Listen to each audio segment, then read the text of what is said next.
Je, nisimamie wapi? Maana nimetangulia kukwambia ya kwamba hata kwa hilo kundi unajitanisha na hilo kundi ukiwa chini ya mtumishi wa Bwana. Lakini tunataka kuangalia, inawezekana ya kwamba kuna mtu anajifurahisha akiongea kwamba mimi kiongozi wangu ni Paul, lakini kwa yale anayoyafanya ni tofauti na uongozi ule unaohitanishwa katika hiyo nyumba.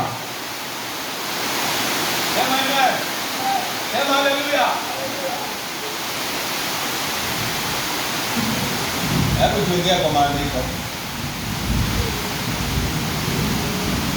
Kitabu cha Marko namba 15.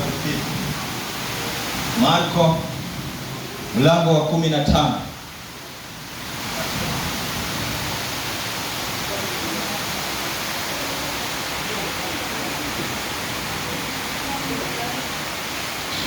Kitabu ni cha Marko mlango wa 15.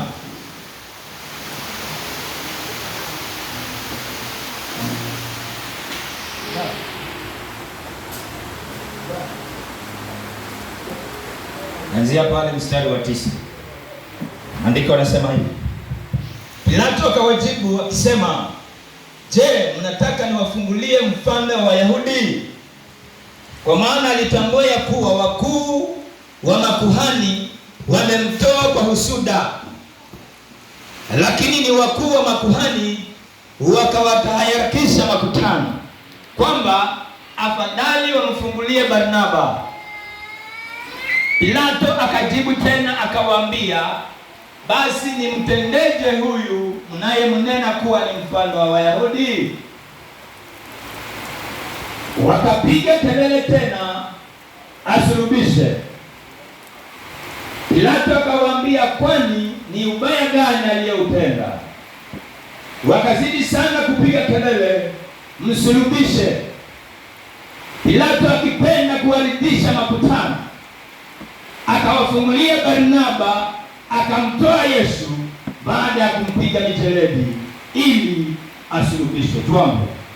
Baba, katika jina la Yesu, siku ya leo Bwana tunakushukuru kwa ajili ya neno lako. Umetupanda katika huu mlima, tunaomba neema yako Bwana ikaongezeke. Usaidie Bwana na ukatufundishe kwa sababu ya Mungu. Kwa jina la Yesu aliye Bwana mwokozi tunaomba na kushukuru. Amen. Nimesema chunga usiridhishe mwanadamu. Chunga usiridhishe jirani yako. Chunga usiridhishe ejenti namba wako. Lakini ni vyema wakati umetengeneza ushirika wako na Bwana. Ni vyema wakati umejiunganisha na mbingu. Ni vyema wakati umejiitanisha na yule aliyeitwa kwa mlima.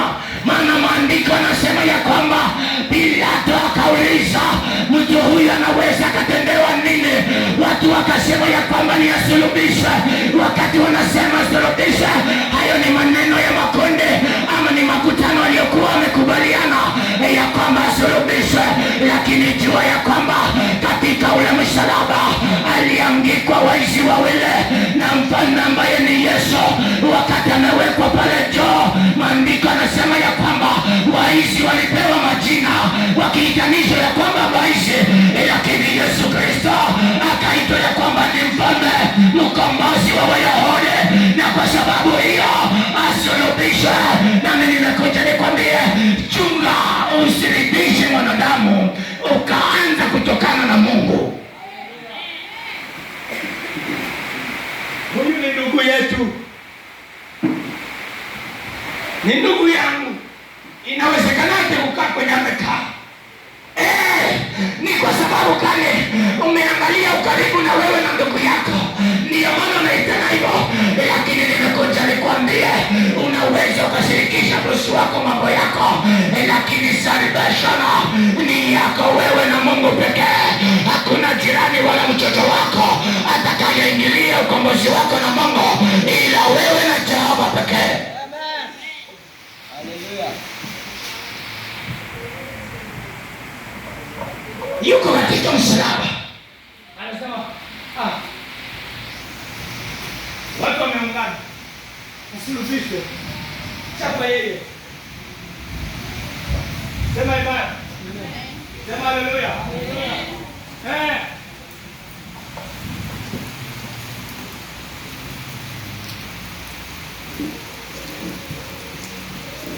Asulubishwe. Watu hao sawa.